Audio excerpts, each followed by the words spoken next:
What's going on, everybody? Welcome into the Philly Blitz. This is our first live stream in a couple months, right, Q? Yeah, man, it was Yeah. necessary based on the circumstances.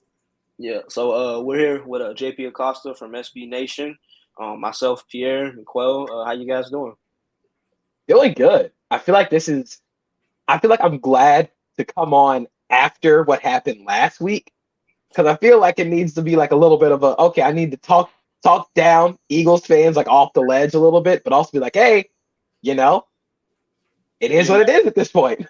I'm so glad that you just said that because I already had my intro drawn up in my head, and it was my usual wubba lubba dub dub, and then I was gonna say, you know what, fuck that, and then I was gonna say, you know what, Pierre, I'm sorry, I'll take the fine later, fine me, cause fuck that, we just got our ass beat, and we need to discuss this shit.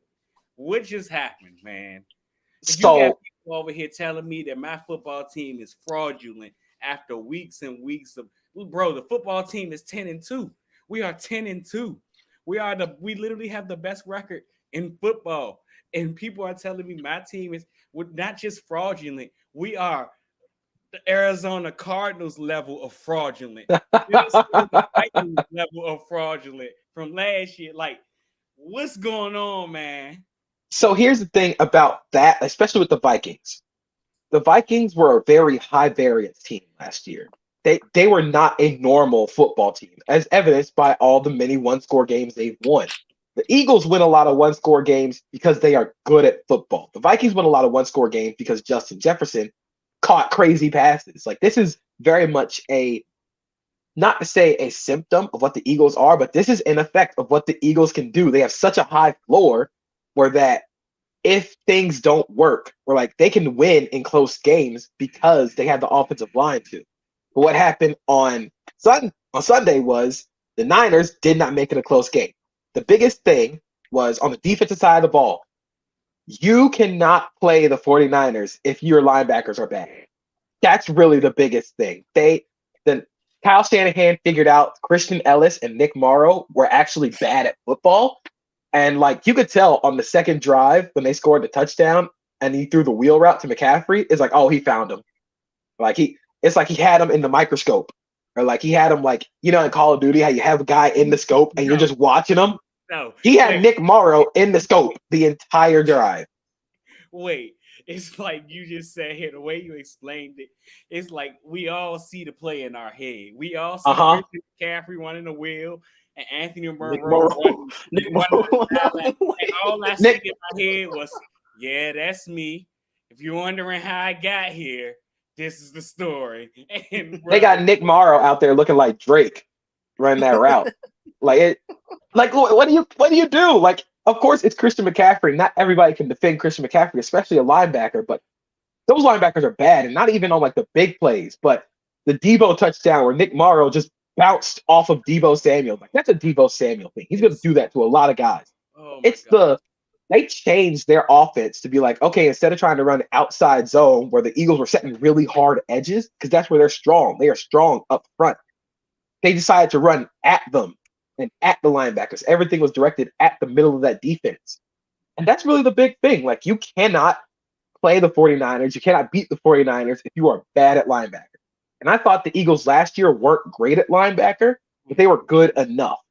But this year they are bad at linebacker. So And that's one of the things that's so like puzzling to me. Like you had a linebacker in your building, or you didn't draft him, but you signed as an undrafted free agent, you developed him and everything like that, and TJ Edwards, and you let him walk out the door. Now I We get, don't Howie care Roseman. about linebackers. Yeah, no, I'm about to say I Because get you it. won't I sign, won't I get trade, won't do anything. I get and like Howie Roseman's roster construction philosophy of investing in the trenches and safety and linebacker. You can find them pretty much anywhere. But at the same time, if you're gonna run the Vic Fangio family of defenses, you Jonathan Gannon, Sean Desai, if that's what you're gonna do. You have to invest in those positions. and not only that, it is the modern NFL offense wants to attack the middle of the field. Everything. That is the most valuable part of the field. It's like when the NBA figured out that 3-pointers are more valuable and everybody started shooting threes and having a lot of switchable guys, so you needed switchable defenders. It's like the Eagles defensively, like they want to run this modern defense, but are still kind of in the 2006 personnel where like you're investing a lot in defensive line, which is great, but having good or passable middle linebackers makes such a big difference in the modern NFL. And that was really the biggest thing against the Niners offense. Like, yeah, you got Debo'd, but you know, like it's fixable if they had like good linebackers. I don't think Shaq Leonard is fixing much because I don't think a lot of people have watched Shaq Leonard since 2020. So my whole perspective on the Shaq Leonard signing is, number one, he's better than what we had, and two, I don't think he's gonna be a world beater, but at the same time, he isn't gonna he's not gonna be like trash. I don't feel like. So all I will say on that is there is a reason he stopped getting snaps on the Colts.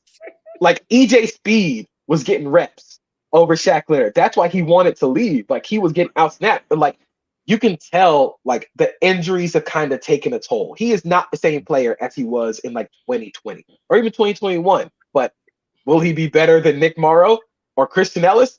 I hope so, because that's not a high bar, you know. But you see, the most frustrating thing about this is like I say all the time, I say it typically about quarterbacks, but a quarterback can never be successful unless you got the trickle down effect from owner all the way down to the 53rd player on the roster. You need to be supported.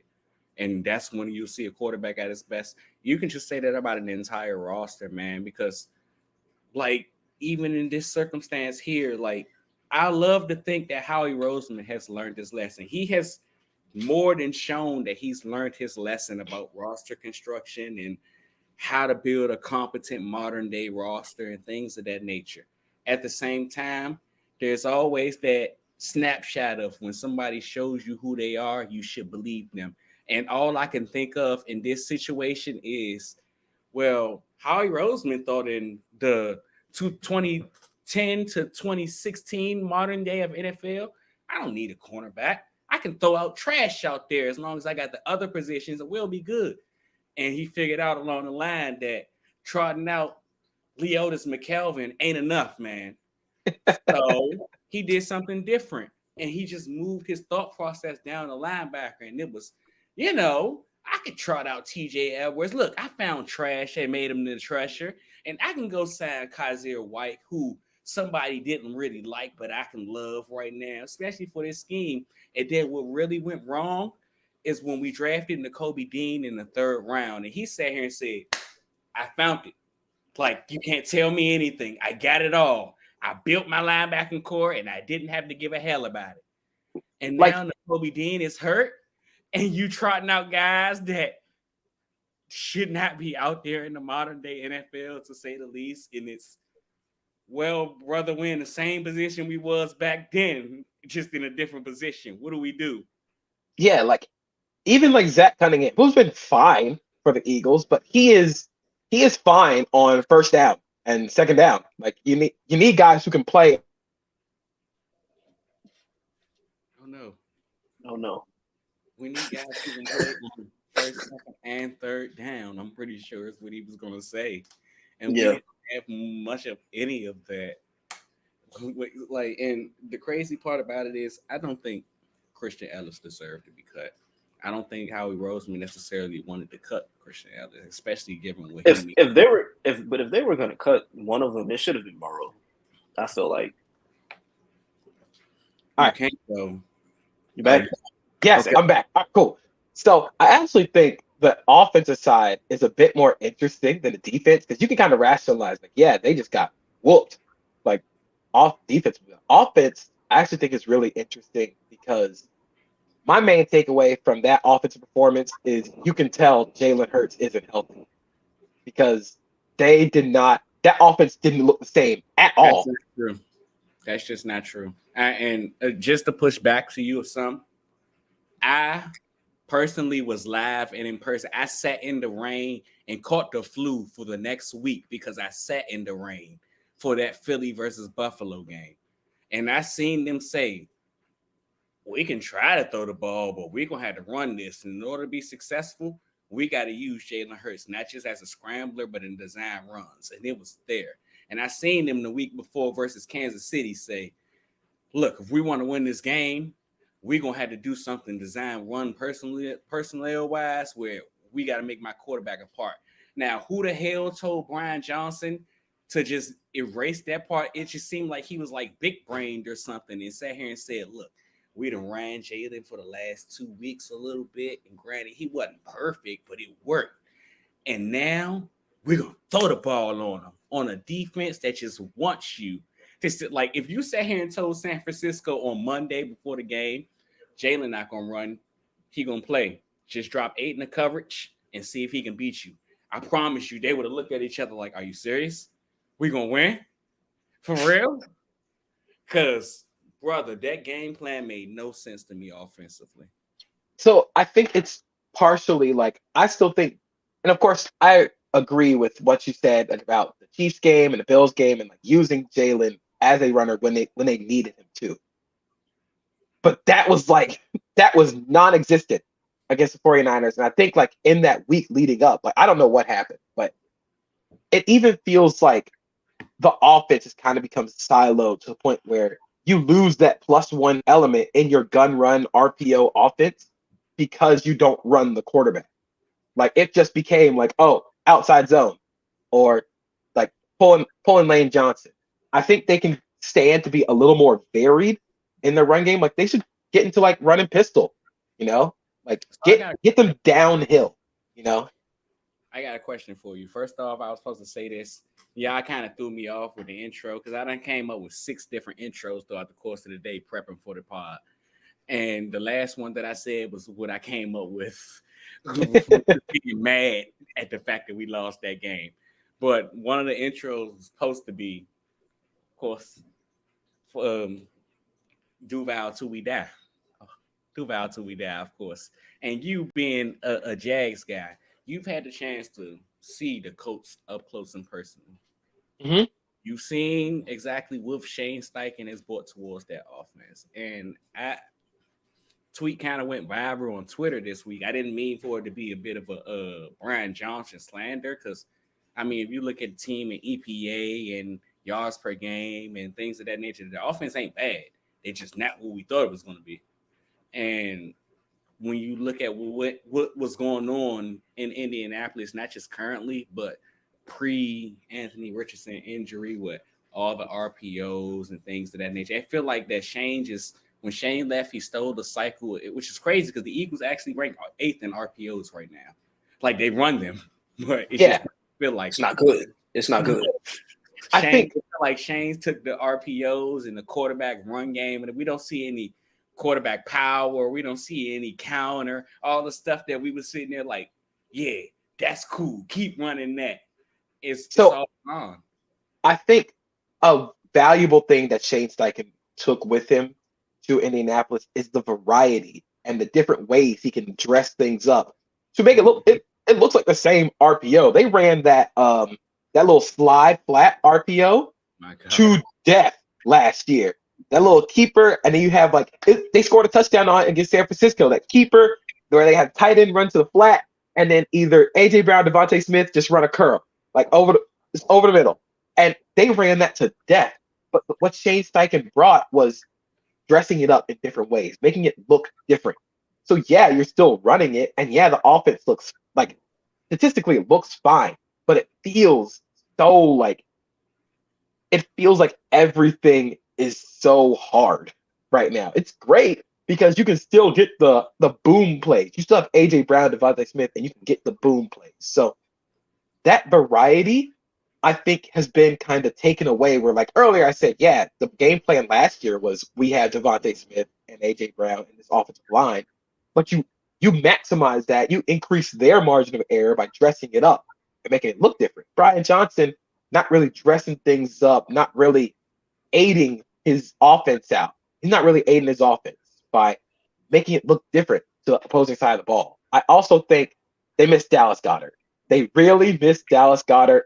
But even before then, it just felt like Jalen Hurts wasn't as comfortable throwing the ball over the middle as he was last year. I don't know whether that's by like design of the passing game or, I said it during the Niners game. He just keeps drifting back. He keeps drifting backwards in the pocket. The slip and fall he had early in the game, he's just drifting backwards. It's like he doesn't trust what he sees over the middle. And I don't know whether that's like they don't have Goddard or whether that's Brian Johnson not designing that offense over the middle. I personally feel like it's a combination of the two. I don't know if you had a chance to go back and look at the film from the San Francisco game, but there were, at the beginning of that game, there were about 2 or 3 plays where it was either Jack Stoll or Albert, I don't want to butcher his last name, Albert O. They were running the little, they were running the little corner routes or like crossers, and Jalen had them both of them wide open multiple times. He just didn't throw it. Regular. He just didn't throw it. And you mentioned Dallas Goedert. I've been kind of beating this drum. I don't know if you've seen my tweets all week. Him not being there is a way bigger issue than a lot of people are realizing, because I've heard it characterizes him being Jalen's security blanket, but like he's their answer to everything in the passing game. Like he makes the engine go, and him not being there, and you kind of see over the last 3 games what that looks like. Perfect. They're not really a positionally versatile group. Like they don't run a lot of 12 or like they've really dipped into the 20 personnel like this year, but they are exclusively an 11 personnel team. To be able to run the ball out of 11, you need to have a good tight end. And not only does that affect the run game where the gun run works a lot better, Dallas Goedert is in, but you have that comfort over the middle. That is what Dallas Goedert is. But it's just, you need that. And getting Dallas Goedert back is going to be huge.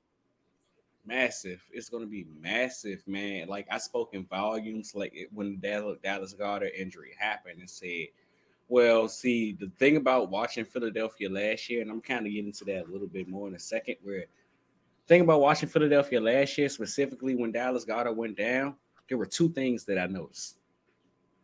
The first thing, they did a really good job of masking Dallas Goedert, mostly because of, like you said, JP, they did a good job of dressing things up, making everything look the same.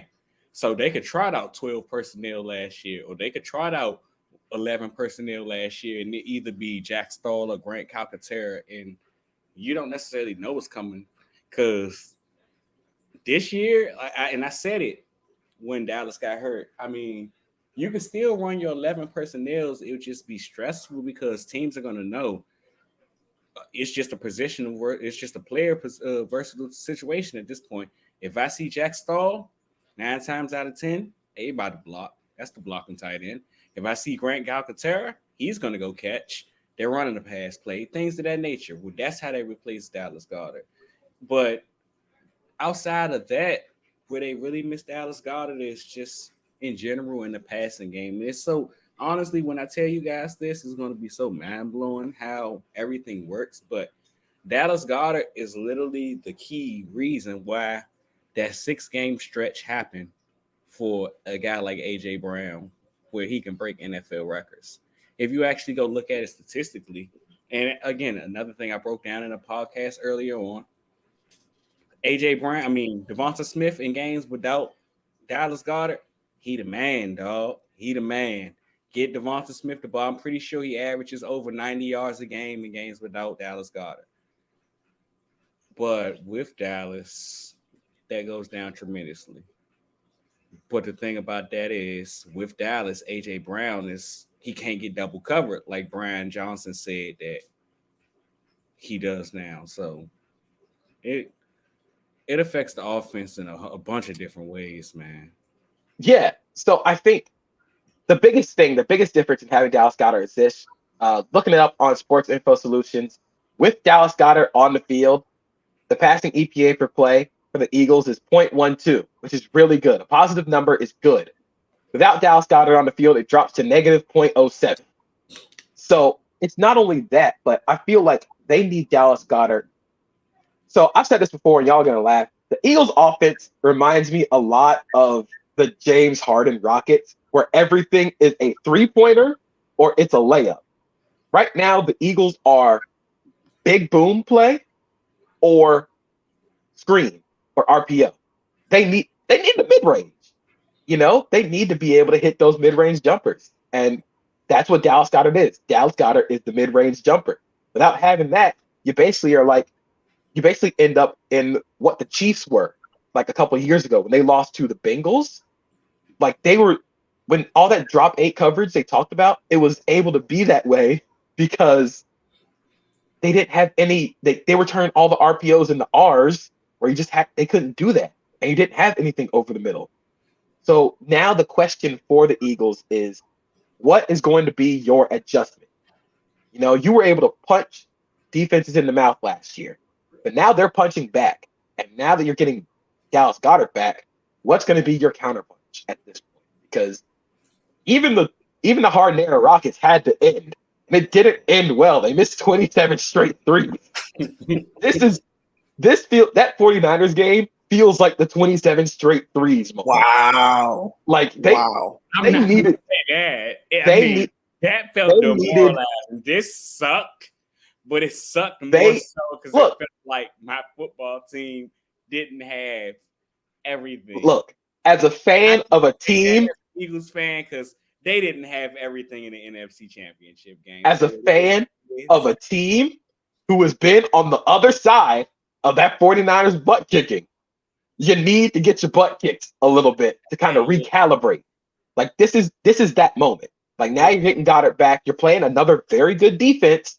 Now it's time to see what the adjustment is. Because I'm sure Dallas is going to look at the 49ers game and be like, hey, why can't we do that? Why can't we do that defensively? We can do that. And it's hilarious because I said a semblance of this in our last podcast, Pierre, when I told you we didn't deserve to beat Washington in the first game when we beat them. We should have lost that game. But instead, we got away because we were a better football team. And then we ran into the Jets. And the Jets said, what DC Young Fly say? Bring that ass here, boy. And we were looking around like, well, why do we lose to the Jets? They suck. Yeah, because the defense said, we're not going to let you get everything you want in these spots. And then the team pulled their head out of their asses a little bit. And they said, okay, well, let's play real football. And they went on another win streak. And then they started doing that thing where they win games after going down by 10. And it's like, well, we're so good. We can beat anybody. The same thing they was doing when they got that pass interference that unsportsmanlike conduct against Washington that the game should have been over. It didn't need an overtime, but let's give them one because we're so good. We can beat anybody. And then what happened again? They ran into another competent defense that said, bring that ass here, boy. And they sitting there looking like, well, why did we lose to the 49ers? Because look, the team has to be, I say all the time, man, they love saying that they it's next game mentality. And in last year's team, it was that. Jalen Hurts, it is that. But I feel like a lot with this football team, I can smell myself. We got Jalen. You heard Brandon Graham in that voiceover. We got Jalen. You must not know Jalen Hurts like I know Jalen Hurts. Exactly. Like it's like they we gonna be good, and they screw themselves over in the long run. I feel like the team is not doing a good enough job staying in one position, and losses like this would need to happen to stand in that one position. Because a loss like even if you looked at Darius Slay podcast, he couldn't run from the noise. He understood what was going on. Like, we got our ass kicked. It happens. It happens, man. I'm sorry. Yeah, like sometimes, like in anime, main character got to get his ass whooped a little bit. You gotta take a butt kicking sometimes. That's how the character development happens. Now it's time to see what the adjustment is for this Eagles offense. And I think they can go a lot of different ways. Like the Chiefs, when 2020 happened and they lost to the Bengals, like that trading away Tyreek Hill, that signaled a new direction for where the Chiefs were going offensively. They got into bigger personnel. They were able to dictate what teams do defensively, especially when they went to 12 and 13 personnel. They just got bigger up front. With the Bills are running and have ran into the same thing. And they're like, okay, we're just going to keep trotting out 11 personnel, but we're going to get a bunch of guys who can do a bunch of different things. Don Kincaid is basically a receiver in a tight end body. James Cook can catch passes out the backfield.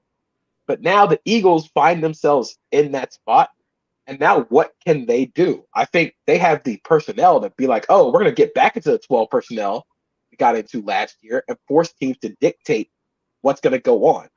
You can do that, especially with getting Goddard back. Or you can just go full college and be like, we're just going to spread and shred. We can just go spread and shred because you can do that. You can do that. If you want teams to play light boxes against the Eagles, go ahead and play a light box against the Eagles. They want you to do that. Just tell me if you can give me this in the box. You can just play the numbers. Like Mark Helfrich, when he was at Oregon, I remember this so vividly. I don't remember who they were playing, but he was just like, yeah, we just count who's in the box. If there's 6 people in the box, we're just going to run it. Hey, JP, where did you get that from? He got that from who? Mark? He got that from Jim. Like it's math. Football is kind of like math and geometry. It's angles and numbers, and you want to be able to dictate the angles and numbers you create. You weren't able to do that against the Niners. I'm going to be very intrigued to see if they can dictate that against the Cowboys a little more. So that sounds like 2 things to me. First thing it sounds like is y'all either about to trot Quez Watkins out there and work on some more motions because the Eagles are last in the NFL in motion for some odd reason. And wait. Not to cut you off. So you can continue your point. But someone help me understand what is the positive in not utilizing motion? Like, why? So a lot of teams, when they don't use motion, I believe the Brady Bucks rarely use motion. But you had Tom Brady. He has seen every coverage that has ever been played in the NFL. He doesn't need motion. But I do think sometimes we kind of use motion as like a catch-all for, the offense bad. No motion, offense bad. The Eagles were able to get away with it for a long time because they have A.J. Brown and Devontae Smith. But you can make it a lot easier on those guys. I talk a lot about margin of error for offense. You can widen that margin for error by just giving them a little bit. Just give Jalen Hurts something eat. Not to say he can't read a defense. I'm not David Carr out here, but give him a way to like get a snapshot of the defense before the ball is snapped. That's what motion does. And not the positives of not using motion is we know what we're doing. We're set in it. You just go try and defend it, which is what the Eagles have kind of been like. Like this year they've been we're not going to use motion because go try and guard 11. Like, go ahead. We don't care what you do. We'll just throw it to that guy. And if you want to double that guy, we'll throw it to the other guy. Or if you want to try and play cloud defense, we'll just run the ball. Like, they didn't have to do that. But now, this is what's separating you from being a good team, being a Super Bowl winning team. Like, you can add those small tweaks. Like, now is the point in the season where, we're going to add this in here just a little bit, just to see if we can vary stuff up. So, it's going to be a good test against the Cowboys defense. Like, say, hey, maybe we'll just throw this in here, see what works. It'll definitely be interesting. So we've touched on the Eagles' offense. Wait, I got to list number 2. Or number 2, they can just sign Zach Ertz, please. And yes, I know signing Zach Ertz is just like signing Darius Leonard. It's not going to fix everything. So signing Zach Ertz to me, it signals the Eagles want to get into 12 personnel. Like that's the okay. We're gonna counter what basically all y'all are turning our RPOs into we're just gonna give. If y'all want to do that, we'll just play 12, and then like we'll be able to get that advantage in the run game again. Without Dallas Goedert, they weren't able to create that advantage. So now you're adding Goddard and Ertz. You want to kind of create that advantage with 12 personnel. But I think my thing there is, what are we expecting out of Zach Ertz in 2023? Like this feels very much like Hakeem on like the Magic or the Raptors. This feels like Pat Ewing on the Magic. Like hey, my man says Zach Ertz is like the Wizards signing Jordan is crazy. This is like this is Vince Carter when he was like on the Hawks. This is Shaq. This is Shaq on the Cavaliers. This is Shaq post like 2011. This is like Sun Shaq a little bit. Like this is like, hey, like cool, you want to do that, but Zach Ertz in 2023. Like he's clearly not the same person, but you want to have that threat out there. Like, is he better than Jack Stoll, or as big of a threat of Jack Stoll as a receiver? Yes. But I think they're gonna go more towards spread and shred because that's what worked last year. They were able to spread teams out. But what they have to do now is when you get into that gun run game, because they're exclusively a shotgun team, you can get into pistol and run that outside zone. You can get into pistol and do that. It gets your offensive line, it gets your running back more downhill. Like they have taken a slight downtick in terms of productivity when they're in the gun run, and that's just because like it's not going to hold over multiple years, especially with like the inconsistencies with injuries along the offensive line. That's just not going to hold. Like that efficiency isn't going to be as high as it was last year. But you can help yourself out, by being able to get more downhill. It might help a little bit, and then you can still keep that RPO potential at a pistol. You can keep the quarterback run game at a pistol. So I'd like to see that included a little more in the offense. And again, it's a good Cowboys defense to try it against because they did beat the Seahawks, but Seahawks did score like 38 points. Like this is not a We can get into that, man. this is not like this defense can't be beaten. Yeah, so let's talk about the Dallas defense a little bit. Like you talked about, Seattle kind of gave them a run for their money a little bit. I know that they do have injuries at linebacker. So what's the story on them? So my biggest thing is they are who they are defensively.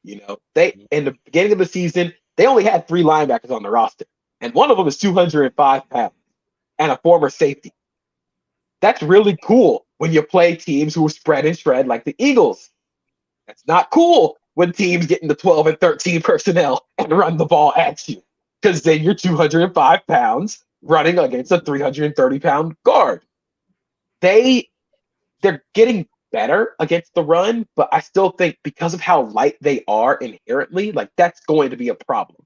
Like the Cowboys want to get you into second and third and long. They live for that so they can move Micah Parsons around. If they don't respect your run game, they will line up Micah Parsons over the center and just be like, hey, we know you're not going to run. Might as well just not even do it.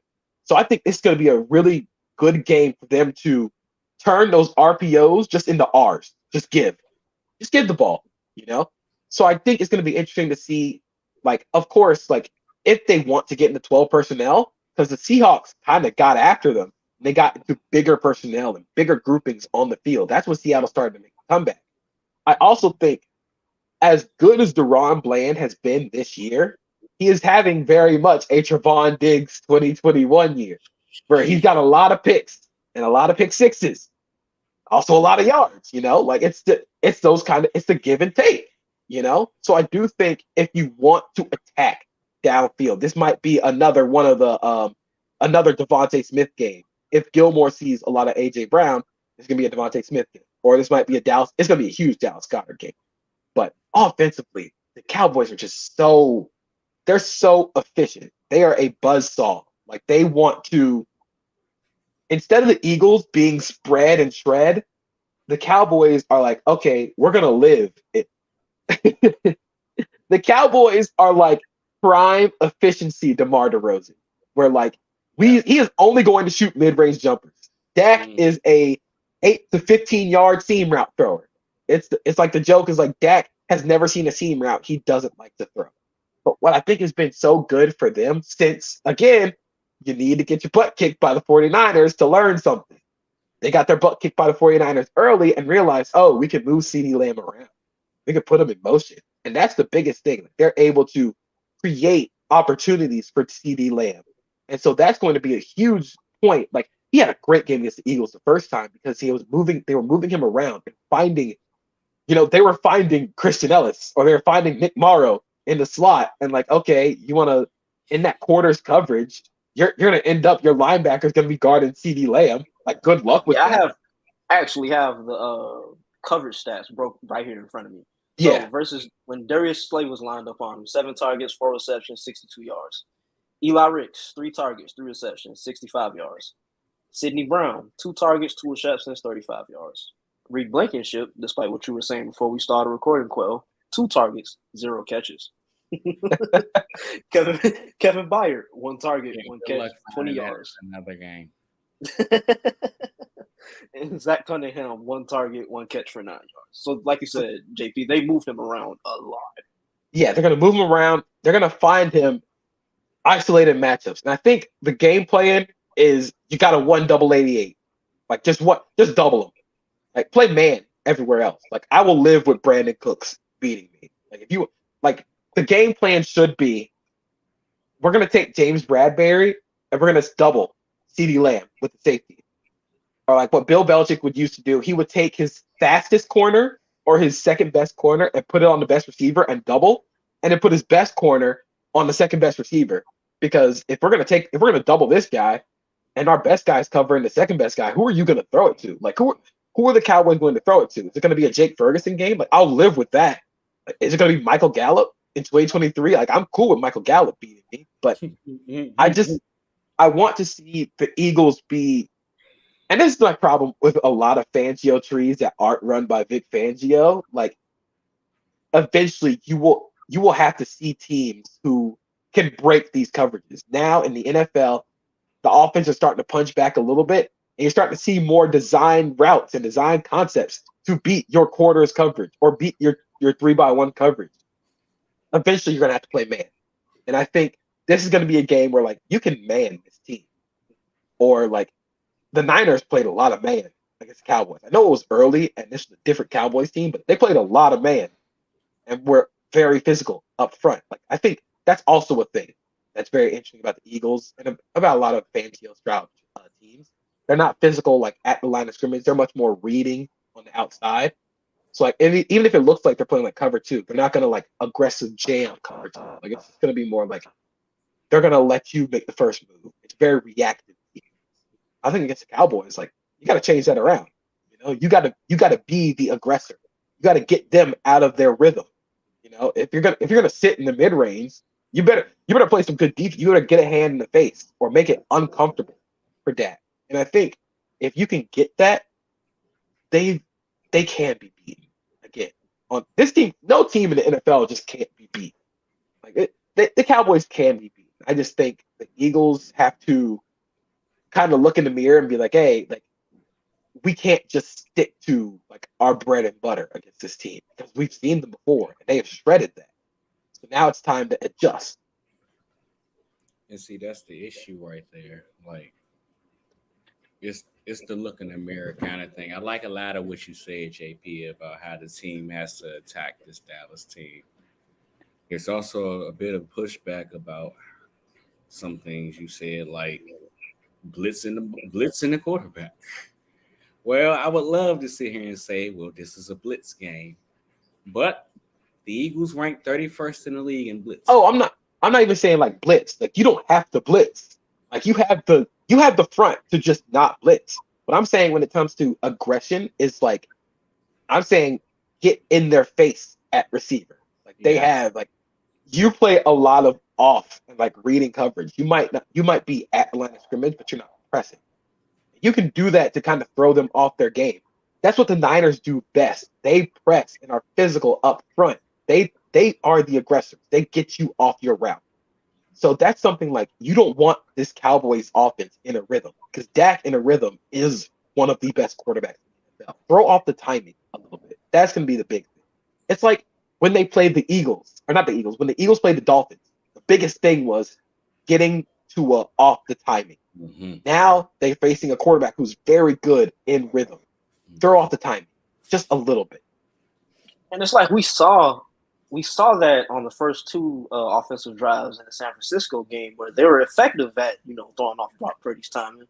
They were kind of physical, with the receivers, but then as the game, progressed, it just evaporated. Yeah, they decided to run the ball right at you. They decided to run the ball right at you, and you can't press as a linebacker because you have Nick Morrow. Like, again, that is also going to be a big point in this game because, again, Dallas saw that Niners game and saw Nick Morrow getting put in the scope. And now what do you think they're going to do with CeeDee Lamb? Like, this is going to be you better double because if you don't double with Nick Morrow, you're leaving Nick Morrow out there to get cooked again. Well, luckily we got a few guys we think the Eagles should get back. I mean, of course, Darius Leonard will never be a world beater. But they think Zach Cunningham should be back for the game. I'm not sure exactly how much the team decides to play him or not, but like it could just be one of them things. Like, look, Nick, you got cooked last week, so we're just not going to play you that many snaps. But come on.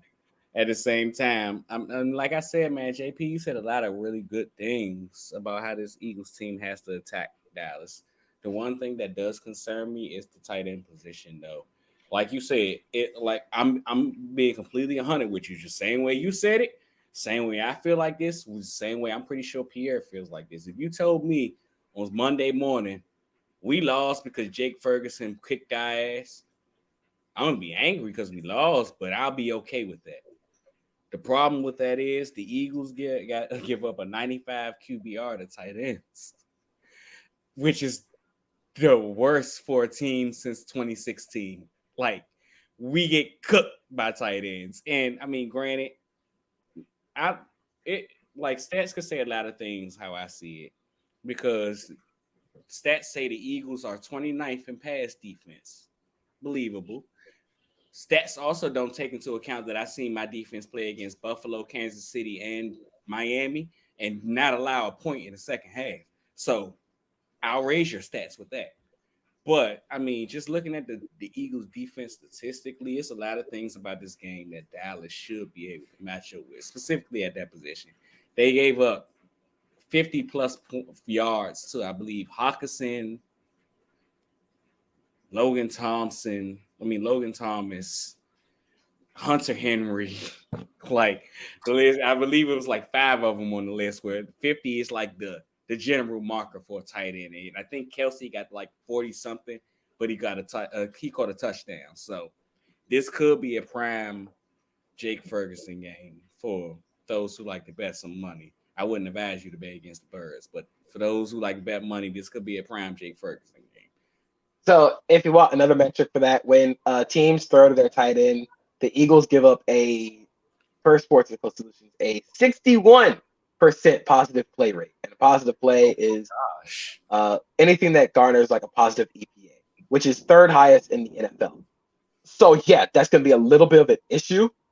But again, I think it has to, again, you got to pick your poison. You got to, if the CD Lamb was phenomenal against the Eagles the first time. And it could just be a game plan of, look, CD's going to get hits. He's going to get hits. But we can't let the others on this team beat us.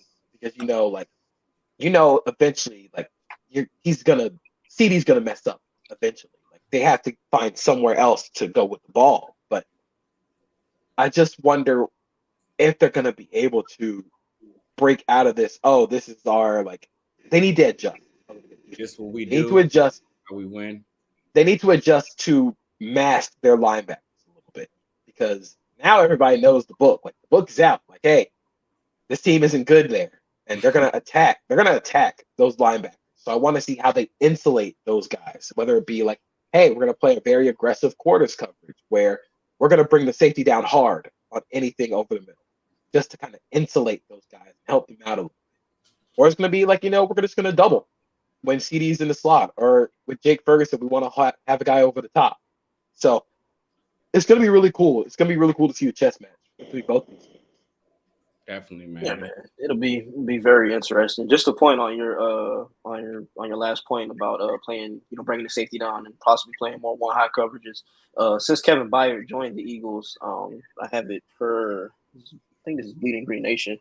They're playing a lot more one high coverage shows. And this could also be a big Kevin Byard game when they played the Chiefs. Kevin Byard got saw a lot of Travis Kelce kind of insulate, protect those linebackers. Not even just the Chiefs, man. The very next game against San Francisco, he saw a lot of George Kittle. So this could be Byard's going to see a lot of Ferguson.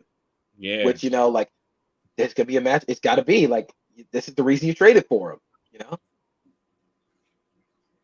Definitely, man. Definitely. One thing I will say, kind of like Pierre touched on about the Eagles, the Cowboys defense, Cowboys defense runs man coverage at NFL high. I believe it was 43% of the time. Yeah, 43% of the time. They also blitz 30% of the time, which is eighth in the league. If those opportunities are when the Eagles should look to take advantage of the outside, man, especially given what happened with Devon Bland last week. I know we talk about how he got tortured by DK Metcalf, but the Eagles literally tortured him the last time they played him. I think he had like a 130 quarterback rating, I think something of that nature. Both touchdowns by Devonta and AJ. So it's definitely something they can look towards. But on the other side of the ball, man, how you guys feeling about the Eagles offense matching up against the Cowboys defense? I want to know what the answers are for the Eagles when it comes to like third and long or obvious passing situations. I know the Eagles are so good on fourth down and using the push, and that's fine. But when your only call on third down is QB draw, eventually teams start to catch on. Like Oh my eventually, God, he knows. like you finally figured it out. Like it's like whenever like in Pokemon, you're watching like Ash like, Pikachu, use Thunderbolt. Eventually someone has to understand like this is the one move he's pulling out. Like somebody's got to figure this out. Like this is we've Like seen your dark magician. exactly. We have seen your game. Like I'd love to see their answers at this point. Like they got posed a lot of questions offensively, like where's the middle of the field passing? Can they turn those RPOs into R's? And can they be more varied on offense? So I want to see how they play against the Dallas defense that lives for the obvious passing downs. And I think they match up a little better with the Eagles because they're also built to defend 11 personnel. But with getting Dallas Goedert back, can they be more effective running the ball out of that personnel? If you want to stay that way, you got to be able to run it out of that personnel. Getting Goddard back will help out a lot. But I just wonder if they saw the Seahawks kind of batter the Cowboys up front in 12 and 13 personnel. Can you be efficient that way without losing the explosiveness? Like you can still keep Devontae and AJ Brown on the field, but now you're posing more questions for that defense. Like I said, it's cool playing 205-pound safeties who are now linebackers until you're playing safeties as linebackers, and they gotta come up and like take on a pulling guard. Yeah, so I think the biggest key for the Eagles offense in this game is to stay out of those third and long situations. And you do that by giving your quarterback answers. These long route Oh, concepts, it's long so developing 10, 15, 20 yards down the field, it's not conducive. It's not. not. Give your quarterback answers early and often. Utilize the quick passing game. It's like it's evaporated. I don't understand it. Well, the quick passing game is screen. That's the quick passing game. Screen and RPO, but you need some actual like quick game built into this. Yeah. Like I said, you've kind of turned into the Rockets where it's 3-pointer or you're hitting a layup. Or it's a screen pass or an RPO. You need to give yourself a little bit more of a margin for error. Make it easier on this team. He's definitely 100% correct, man. And I know you and I were looking at these numbers earlier, Pierre. It was just like looking at Jalen Hurts' numbers throwing the ball. I had a chance to check out PFF and just how all stats were distributed. And I was having a hilarious conversation with my wife because my wife is a notorious Brock Purdy hater. And it was Brock Purdy doesn't do anything but throw the ball short and let his guys do the work. And long behold, little to my knowledge, I pulled up Jalen Hurts stats to look at him with Brock, and I'm like, well, Brock doesn't throw the ball as much as Jalen because the 49ers try to protect him in that way. But in terms of how they both throw the ball across the field, that's both of their thing. Jalen Hurts is I'm going to throw my layups and I'm going to shoot my threes. And after that, I mean, maybe, and of course, specifically with Dallas Goedert being out, man, that specifically hurts how the team targets the middle of the field. And of course, as you said, Pierre, there were multitude of times the team looked to be able to target that area of the field last week, and he just didn't feel comfortable, probably because of personnel. But it'll be interesting exactly to see how they choose to attack Dallas's defense. Now, granted, the one thing that you did say that stuck with me, JP, was the R portion of the RPO. Brother, I have been kicking and scratching and screaming and begging, where's my R in the RPO? And I had to actually go back and get the numbers, and I couldn't find exactly. I believe I found exactly how many times the Eagles have used him on design runs this year, but I do know for sure that Jalen Hurts has had four plus 15-yard runs or more in design runs over the last 2 seasons. He doesn't have any of those this year. It's frustrating, you know. Like this is a team that like we've said, they can be so dynamic and be like a plus one in that run game where now like the RPOs work so well because you can have the option to give. They're not Mhm. giving as much this year. So last year they gave on all like SIS tags all like RPOs. They gave on RPOs 132 times. This year they're at 91. So like it's happening less often, but I also think an interesting point that was brought up is Jalen Hurts and like staying out of those third downs and second downs. One way like you see that with the quick game is Jalen's got to get rid of the ball. Yeah. Like even if nothing is open downfield, can it?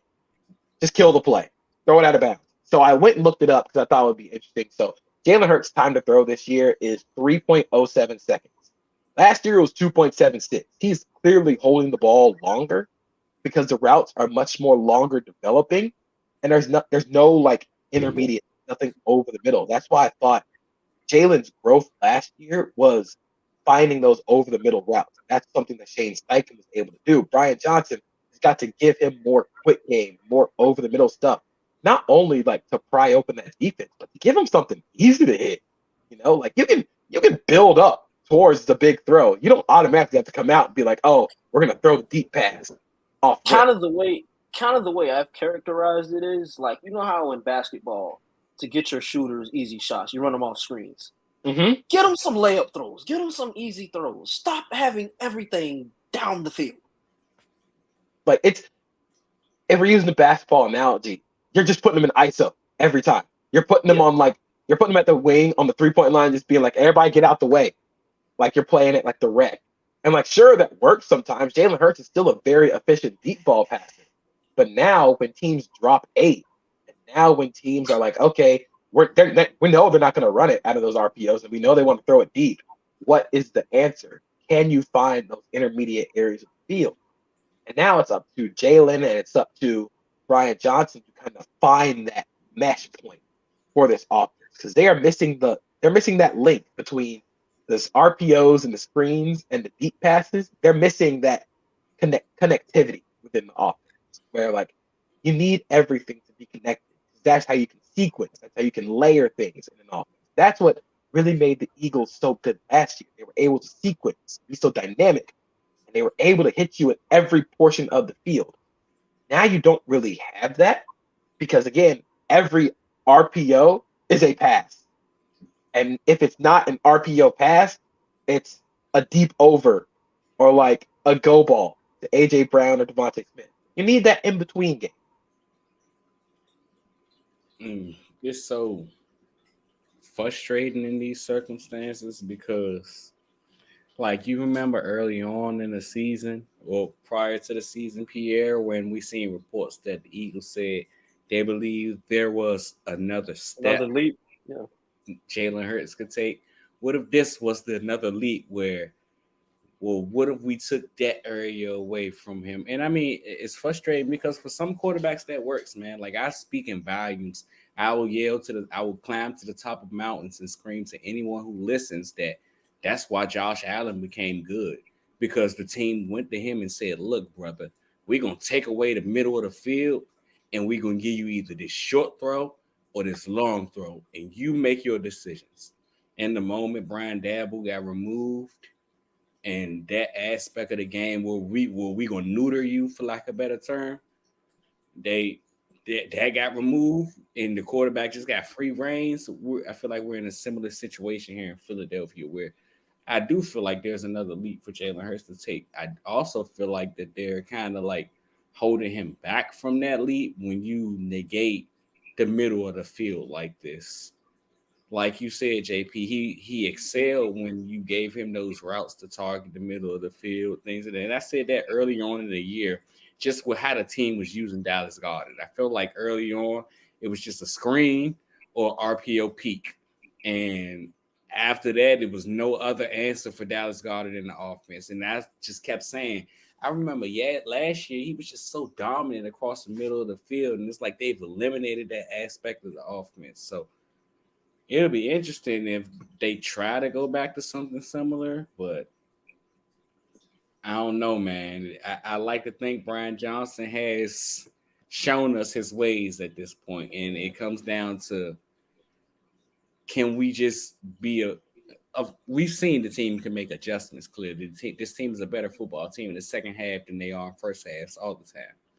But how often are you going to be able to sit here and go out there and say my football players are better than yours, like we said early on?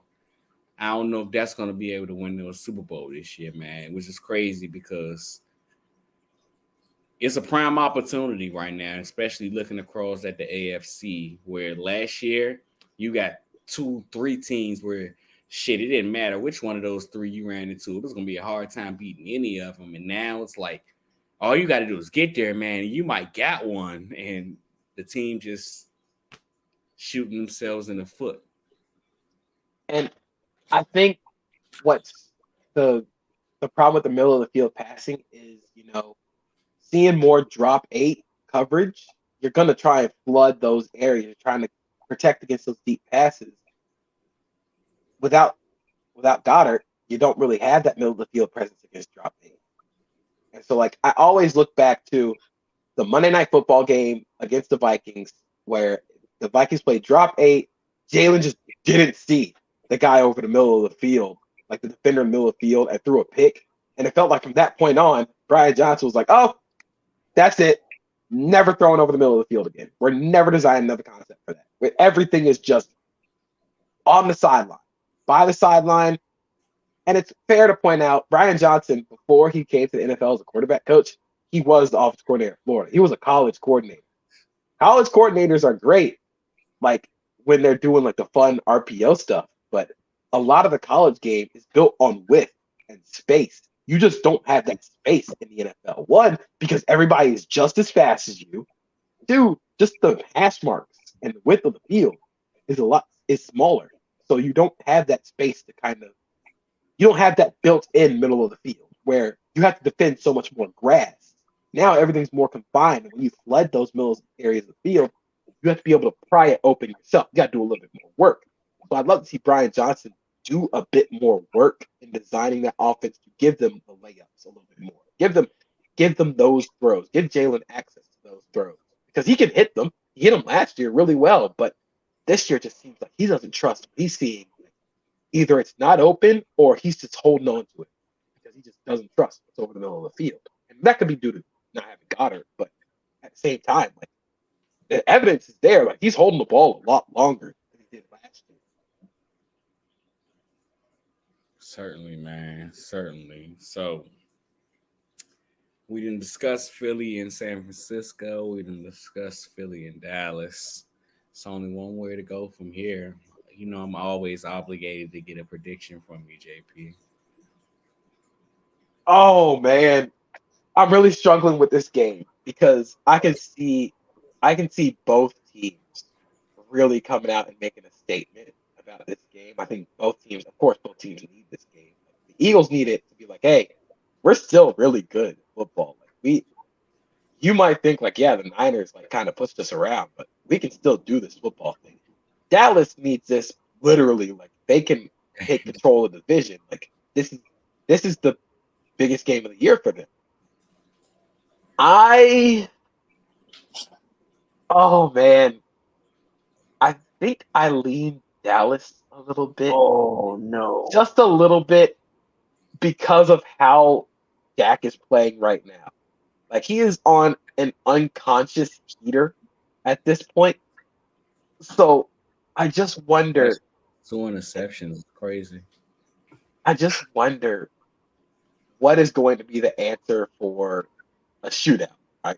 Do you want to get in a shootout with Dallas? I think the Eagles can, but I think the Eagles would much rather drag this game into the mud and win that way because the Eagles can drag games into the mud and win. That's how they win. They get you down into the muck, and they have the advantage up front.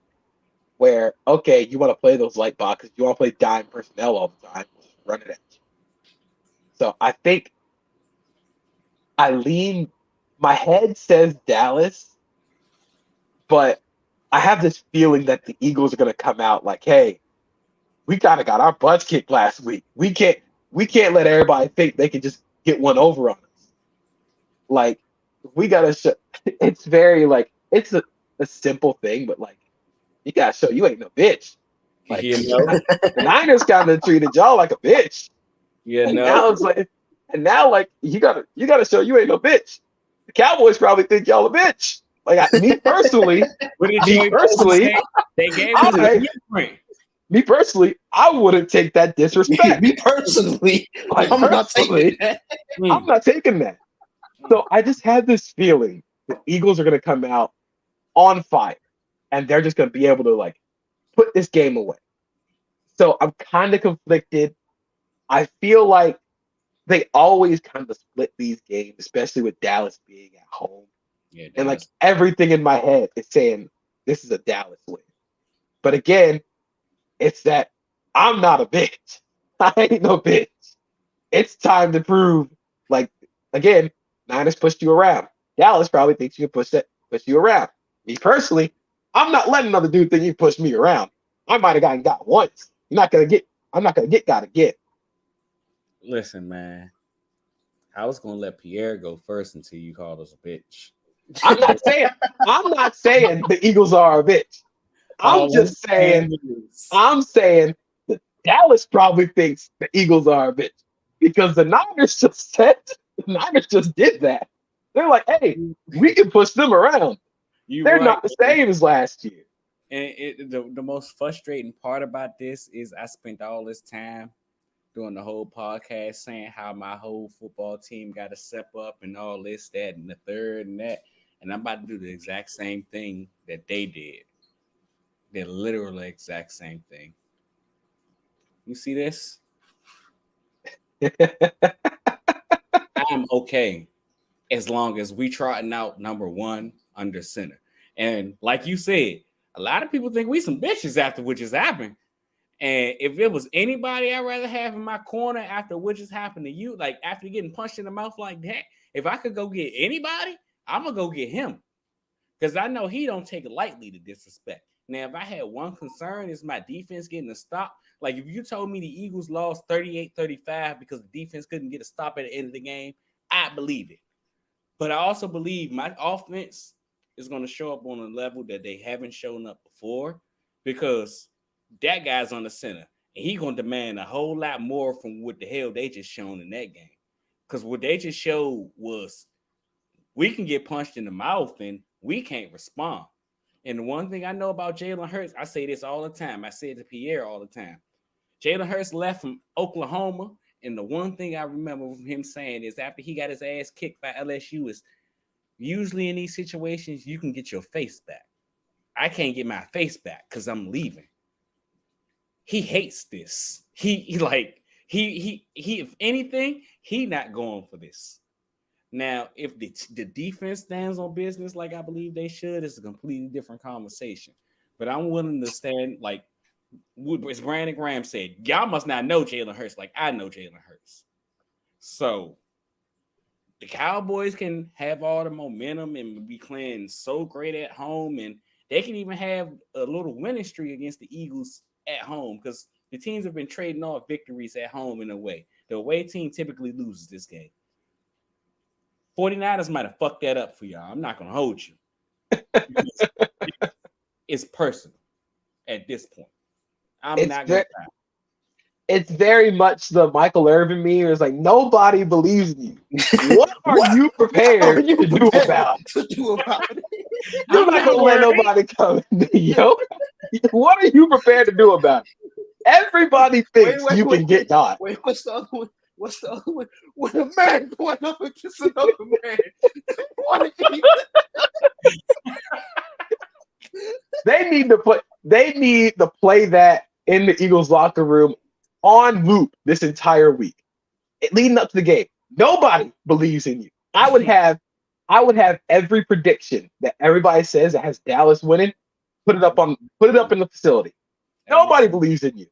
Nobody. It's crazy because if you would have asked me, like we all consciously agreed that during this streak the Eagles want to lose at least one game, maybe two, but at least one game. If you'd have told me that what happened last week was going to happen and we was going to have to play Dallas the week after that, buddy, I'm sorry to tell you, Cowboys, but like y'all got to get it back for Big Dom. Dom was out there punching Dre Greenlaw for y'all and lost. I thought after Dom got into that with Dre Greenlaw, I was like, oh, this is the momentum the Eagles need. That was it. And the Niners went like through that. They came into the locker room. Not one. I'm not protecting none of y'all for the next 24 hours. None of y'all. Dom taking him and all them 35,000 other big Italian dudes they got on the Eagles sideline. Done. They're not going to be in Dallas. They're going to be like, hey, what are you prepared to do about it? We're not going to be there to give you momentum at this point. Y'all screwed it up last time. So again, me personally, I would not let a game like last week happen again. But this is the type of rivalry game that gets teams up, you know? Like you play up for this game. The physicality is different in this game. So my biggest thing for the Cowboys is, can the Cowboys match the physicality? Because the Eagles are going to be physical up front. That is just going to happen. And if they can be physical up front and they can win on the early downs, their defense can get got. Yeah, man. So after listening to you guys' spills, right? I'm going to pick the Eagles, of course, but my boy needed a dog in a church before this. Oh no! Are you serious? Never that. What did you just say, Quell? As long as we got number one, we good, baby. But like you guys said, last week they got punched in the mouth, stepped on, kicked at home. Do you really think against the Dallas Cowboys this team is not going to get up for this game? If there's ever a game for them to get up for, it is Sunday night, 8:20 in Jerry World against those Dallas Cowboys, and I believe that they will. Look, this is the Rocky quote: fall down 7 times, get back up 8. You better get up. Like this is the game. You're getting back up. You got to get up off your feet. Boy, and look, back up, boy. I'm gonna be. If they get back up, okay. This is the type of game where this is the reason why you have that great offensive line.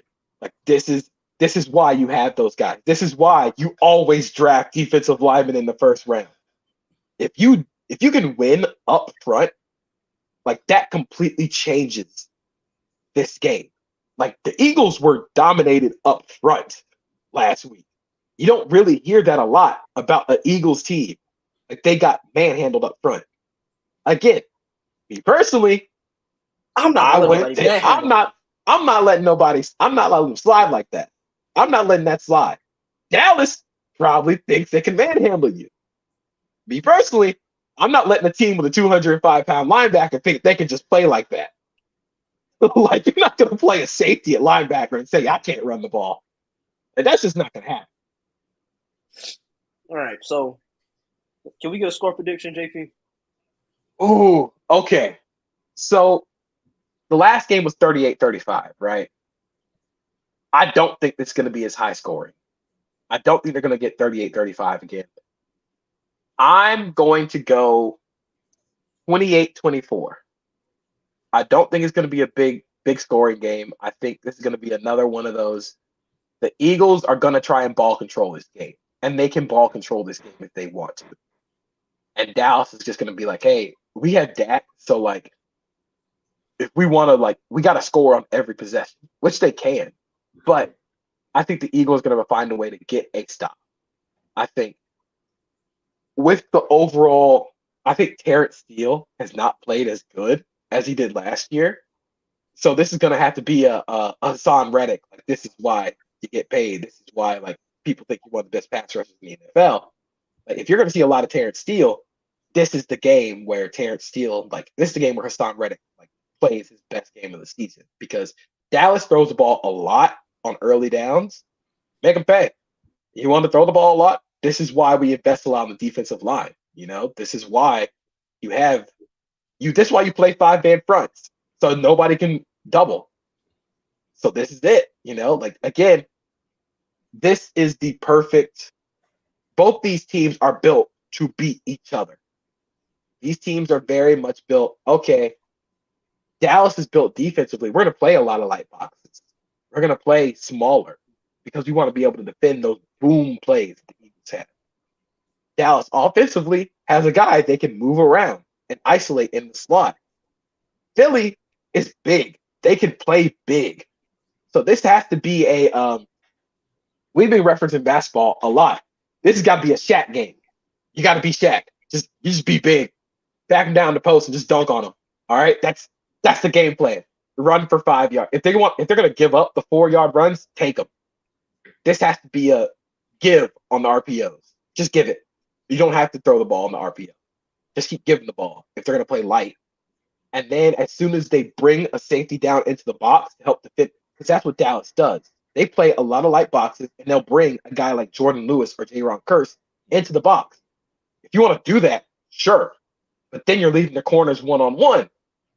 Go ahead. Just take that shot. Force them to play your game. That is what the Eagles were good at last year. They were great at forcing opponents to play their game.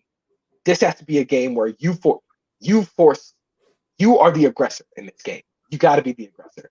And again, you weren't the aggressor last week. You got to do it this week.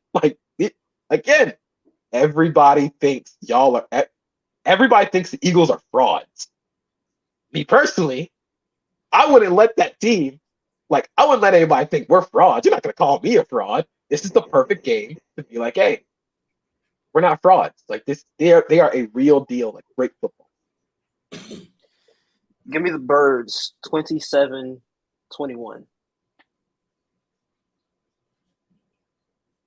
Y'all better than me, man. Much better than me. Give me the Birds, man. 31-17. Oh, Game starts close early. 14-14. Dallas stays in it. They try to throw their home game punches. And eventually the big dogs do what big dogs do, man. If you are a top contender NFC team, you got to be able to sit on this team. You got to be able to sit on the team that the Arizona Cardinals ran for 230 yards against. If you can't sit on that team, are you really that's the same Arizona Cardinals team that has to play San Francisco twice a year? And ask me how many times they've beaten San Francisco. But they beat Dallas. So I feel like it starts close early, 14-14. We might even go into halftime, 17-14 Birds.